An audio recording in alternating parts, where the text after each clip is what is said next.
ఏ వంట అయిపోయిందా? ఆకలేస్తుంది, నాన్ పెట్టావా? పాలు ఎప్పుడు అవుతుంది ఏంటో చింతగా సుస్సు వచ్చేస్తుంది. తిను బేబీ షడ్డు బేబీ షడ్డు.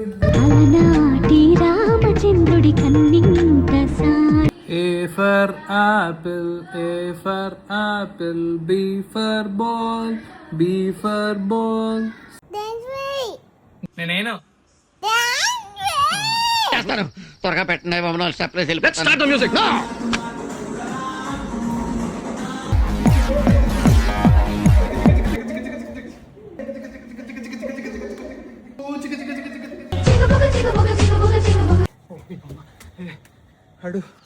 అడు ట్రైన్ ఆట అని చెప్పి 2 గంటల నుంచి ఇంటి చుట్టూ 3 రౌండ్లు వేయించాడు. కిందకి పైకి 3 సార్లు తిప్పించాడు. ఇంకా నా వల్ల కాదు, నాకు కొంచెం రెస్ట్ కావాలి. నేను ఈ ప్లాట్ఫామ్ మీద ఇక్కడ కూర్చొని కొంచెంసేపు రెస్ట్ తీసుకుంటాను. నీకు కనపడితే కనుక నేను నీకు కనపడలేదని చెప్పు.